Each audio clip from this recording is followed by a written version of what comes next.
4월 23일 아침 묵상 시간입니다. 지난주와 이번 주 계속해서 잠언 말씀을 묵상하고 있는데요. 이 구구절절 담겨 있는 이 놀라운 지혜를 눈으로 보고 마음으로 깊이 새기면서 오늘 하루 우리의 삶이 하나님 앞과 세상 앞에서 아름답고 거룩한 삶이 될 수 있기를 간절히 소망합니다. 오늘의 통독 범위는 잠언 17장에서 20장까지입니다. 영상에서는 17장 전체 말씀을 좀 길지만 이 말씀을 중심으로 좀 살펴보도록 하겠습니다. 우리 가능하신 분들은 말씀 함께 읽어보도록 하겠습니다. 마른 빵 한 조각을 먹으며 화목하게 지내는 것이 진수성찬을 가득히 차린 집에서 다투며 사는 것보다 낫다. 슬기로운 종은 부끄러운 일을 하는 주인 집 아들을 다스리고 그 집 자녀들과 함께 유산을 나누어 받는다. 동안이는 은을, 화덕은 금을 단련하지만 주님께서는 사람의 마음을 단련하신다. 악을 행하는 사람은 사악한 말에 솔깃하고 거짓말을 하는 사람은 중상하는 말에 귀를 기울인다. 가난한 사람을 조롱하는 것은 그를 지으신 분을 모욕하는 것이다. 남의 재앙을 기뻐하는 사람은 형벌을 면하지 못한다. 손자는 노인의 면류관이요 어버이는 자식의 영광이다. 거만한 말이 미련한 사람에게는 안 어울린다. 하물며 거짓말이 통치자에게 어울리겠느냐. 뇌물을 쓰는 사람의 눈에는 뇌물이 요술방망이처럼 보인다. 어디에 쓰든 안 되는 일이 없다. 허물을 덮어주면 사랑을 받고 허물을 거듭말하면 친구를 갈라놓는다. 미련한 사람을 100번 매질하는 것보다 슬기로운 사람을 한 번 징계하는 것이 더 효과가 있다. 반역만을 꾀하는 악한 사람은 마침내 잔인한 사신의 방문을 받는다. 어리석은 일을 하는 미련한 사람을 만나느니 차라리 새끼 빼앗긴 암곰을 만나라. 악으로 선을 갚으면 그의 집에서 재앙이 떠나지 않는다. 다툼의 시작은 둑에서 물이 새어나오는 것과 같으니 싸움은 일어나기 전에 그만두어라. 악인을 의롭다고 하거나 의인을 악하다고 하는 것은 둘 다 주님께서 싫어하신다. 미련한 사람의 손에 돈이 있은들 배울 마음이 없으니 어찌 지혜를 얻겠느냐. 사랑이 언제나 끊어지지 않는 것이 친구이고 고난을 함께 나누도록 태어난 것이 혈육이다. 지각 없는 사람 서약 함부로 하고 남의 빚 보증 잘 선다. 벌받기를 좋아하는 사람은 싸우기를 좋아한다. 패가망신을 원하는 사람은 집을 치장하기를 좋아한다. 마음이 비뚤어진 사람은 복을 얻지 못하고 거짓말만 하는 혀를 가진 사람은 재앙에 빠진다. 미련한 자식을 둔 부모는 걱정이 그칠 새가 없고 어리석은 자식을 둔 부모는 기쁨이 없다. 즐거운 마음은 병을 낫게 하지만 근심하는 마음은 뼈를 마르게 한다. 악인은 가슴에 안겨준 뇌물을 먹고서 재판을 그르친다. 슬기로운 사람의 눈은 지혜를 가까이에서 찾지만 미련한 사람은 눈을 땅끝에 둔다. 미련한 자식은 아버지의 근심이고 어머니의 고통이다. 의로운 사람을 벌주는 것은 옳은 일이 아니다. 존귀한 사람을 정직하다고 하여 때리는 것도 바른 일이 아니다. 아는 것이 많은 사람은 말을 삼가고 슬기로운 사람은 정신이 냉철하다. 어리석은 사람도 조용하면 지혜로워 보이고 입술을 다물고 있으면 슬기로워 보인다. 아멘. 이제 조금 긴 말씀이었는데 우리 내용들을 하나하나 잘 생각하며 오늘 하루를 살아가셨으면 좋겠습니다. 사실 잠언의 경우에 이제 임의로 구분되어 있는 이 각 장들이 하나의 주제를 말하고 있다고 하기엔 어려울 정도로 굉장히 다양한 주제, 다양한 이슈에 대해서 이제 조언을 제공해주고 있습니다. 이 시간에는 각 절마다 나오는 주제들을 몇 가지 분류로 나눠서 일부 구조를 좀 묵상해 보도록 하겠습니다. 첫 번째 주제는 가정에 대한 주제입니다. 1절과 17절은 이 가정의 화목에 대한 내용을 다루고 있습니다. 1절에서는 참된 가정의 행복이 풍족한 재물에 있는 것이 아님을 가르쳐 줍니다. 이 마른 빵이라는 표현이 나오는데 이것이 무엇을 의미하겠습니까? 오래 이제 되어서 수분이 다 날아가 버려서 먹기가 힘든 음식입니다. 넉넉한 형편에 있다면 굳이 거들떠보지도 않을 그런 음식이죠. 그 마른 빵만 있지만 화목함이 있는 그 가정이 진수성찬이 있지만 매번 다툼으로 가득한 집에 사는 것보다 낫다라는 것입니다. 만약 이 말씀이 우리에게 그렇게 크게 와닿지 않는다, 그래도 물질적으로 풍요한 것이 그래도 좀 더 중요하지 않을까라고 생각이 만약에 드신다고 한다면 오늘의 이 잠언이 이 교훈을 베풀고자 하는 대상이 바로 그렇게 생각하는 우리 자신이겠구나라고 생각하는 것이 좋을 것 같습니다. 만약 그렇다면 우리의 생각이 교정되어야 합니다. 물질은 우리에게 참되고 영원한 행복을 가져다 주지 않습니다. 가족들과의 그 사이에서의 화목함이 우리가 추구해야 할 행복한 참된 가정의 덕목입니다. 17절은 또 어떻습니까? 친구와 혈육, 즉 형제에 대해서 다루고 있습니다. 가족이라는 주제하에서 이 17절의 이 혈육에 대한 내용에 집중해서 보도록 할 텐데요. 여기서 이 혈육이 어떤 존재라고 이야기를 하고 있나요? 고난을 함께 나누도록 태어난 것이 혈육이다. 개역 개정에서는 위급한 때를 위해서 태어났다, 이런 식으로 번역을 하고 있는데요.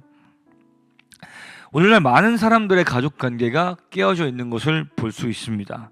부모 자식 간에, 그리고 형제 자매들과의 그 관계가 끊어져서 관심을 갖느냐 마느냐, 그들에게 이런 수준을 넘어서서 정말 심한 경우에는 진짜 그 혈육을 여러 가지 이유로 원수로 여기는 지경까지 이르는 사람들도 있습니다. 이를테면 재산 상속과 관련된 뭐 그런 일로 심하게 싸우는 그런 경우들, 뭐 법정으로 송사까지 가기도 하고요. 그런 경우들이 대표적일 것 같습니다. 자, 그러나 성경은 형제가 있음으로 인하여 서로 돕고 의지할 존재가 되어서 위기의 상황을 힘을 합쳐서 이겨낼 수 있다. 혈육이란 그러해야 한다라고 교훈을 주고 있는 것이죠. 자, 두 번째로 살펴볼 주제는 악인이 받을 형벌에 대한 것입니다. 5절과 11절에서 언급되는 이 악한 자의 특징이 무엇일까요? 5절에서는 가난한 사람을 조롱하는 자, 남의 재앙을 기뻐하는 자, 11절에서는 반역에 힘쓰는 자, 즉 하나님께 대하여, 혹은 당대에는 이제 왕정 시대였으니까 그 왕에 대하여서 반역을 꾀하는 자입니다. 하나님은 정의로운 분이십니다. 하나님은 약자를 외면하지 않으시는 분이십니다. 가난은 하나님이 창조하신 본래의 그 아름다운 세상에서는 사실은 나타나지 않을 현상이었습니다. 죄가 세상에 들어오고 인간은 욕심을 갖게 되었죠. 자기 중심적으로 살아가게 되었습니다. 그래서 자기가 편안하게 살기 위해서 남의 것을 빼앗고, 또 그로 인해서 힘을 더 막강하게 가진 사람이 더 많은 것을 착취하고 가져감으로 인해서 이 부의 불평등, 불균형이 생기게 되었습니다. 부한 자들은 계속해서 부해지며 가난한 사람들은 계속해서 가난해졌습니다. 갑과 을이 생기기 시작했습니다. 이 불균형 속에서 사람의 가치는 돈으로 매겨지게 되는 세상이 만들어지게 된 것이죠. 그런 세상에서 가난한 자는 조롱당합니다. 재산이 많고 유력한 사람은 귀하게 여기고, 가난하고 힘이 없는 사람은 목소리조차 내기 어려운 이런 일들은 비단 오늘날의 문제만이 아니라 지난 역사 가운데 항상 그래왔던 일입니다.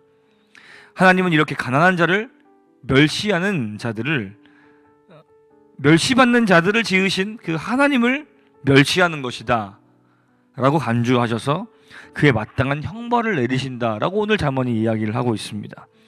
타인이 고통받는 것에 대해서 도와주지는 못할 망정 그 고통을 또 바라보며 웃고 즐기는 자들에게도 또한 벌을 내리십니다. 그리고 반역하는 자들에게는 잔인한 사신의 방문을 받는다. 자, 이것은 마치 출애굽 당시에 완고하게 자신의 고집을 꺾지 않았던 바로에게 내렸던 그 애굽에게 내려줬던 그 죽음의 사자가 애굽 땅을 뒤엎었던 그 10번째 재앙을 떠올리게 만듭니다. 이 악한 자들을 향한 이 심판에 대한 이야기는 크게 두 가지 교훈을 얻을 수 있을 것 같습니다. 하나님은 악한 자들에 대해서 반드시 심판하시는 분이시다. 이것이 첫 번째고요. 두 번째는 그렇기 때문에 너희는 절대로 이 악한 길로 가지 말아야 한다. 하나님의 말씀을 따라 온전한 길을 걸어라. 이런 교훈을 주고 있다고 생각할 수 있을 것 같습니다. 자, 여기까지 나눠본 이 두 가지 주제 외에도 오늘 본문만 봐도 매우 다양한 주제들이 이 17장 한 장에서 다뤄지고 있습니다. 타인의 허물과 부족함을 덮어주고 용납해주는 것, 인간관계에 대한 것, 어리석은 삶에 대한 태도, 뭐 등등 되게 다양한 이야기들이 기록되어 있는데, 이렇듯 잠언은 우리의 삶에 있어서 경험할 수 있는 아주 다양한 것들을 각 장마다 아주 상세하게 나열하여서 각 케이스마다 우리가 어떤 모습을 갖춰야 할지, 또 어떻게 행동해야 할지를 상당히 구체적으로 교훈을 하고 있습니다. 성경이 우리의 삶의 지침이고, 우리가 바르게 정의롭게 하나님의 뜻에 합당하게 살아가게끔 우리를 돕는 것이라는 사실을 믿는다면 우리는 이 교훈의 한 구절 한 구절을 가볍게 여기고 지나가서는 안 될 것입니다. 마지막으로 디모데후서 3장의 유명한 요절을 함께 읽고 마무리하도록 하겠습니다. 디모데후서 3장 16절과 17절입니다. 모든 성경은 하나님의 영감으로 된 것으로서 교훈과 책망과 바르게 함과 의로 교육하기에 유익합니다. 성경은 하나님의 사람을 유능하게 하고 그에게 온갖 선한 일을 할 수 있게 하는 것입니다. 여러분, 성경은 이런 것입니다. 오늘 잠언 말씀도 마찬가지이죠. 우리에게 주신 이 하나님 말씀에 경청하며 그 말씀으로 인하여 우리의 모습이 하나님께서 기뻐하시는 모습으로 계속해서 변화되어 가기를, 또 오늘 하루 주께서 우리 가운데 묵상하게 하신 이 잠언의 말씀들을 하나하나를 마음속에 잘 생각하면서 오늘 하루 정말 말씀에 순종함으로 주님의 기쁨이 되어드리는 오늘 하루의 삶이 되기를 간절히 소망합니다. 함께 기도하겠습니다. 살아계신 하나님 아버지, 하나님의 말씀이 우리가 가야 할 길, 삶의 태도, 우리가 추구해야 하는 가치를 명확히 보여주신다고 우리가 믿습니다. 말씀에 언제나 귀를 기울이고 또 말씀하신 바대로 정말 온 힘을 다해 순종함으로 말씀을 따라 살아갈 때 누릴 수 있는 하늘의 복을 온전히 누리며 살 수 있도록 하여 주시고, 또한 세상 가운데에 하나님의 뜻을 실현하는 삶을 살 수 있도록 우리에게 은혜를 더하여 주시옵소서. 감사드리며 살아계신 예수 그리스도의 이름으로 기도합니다. 아멘.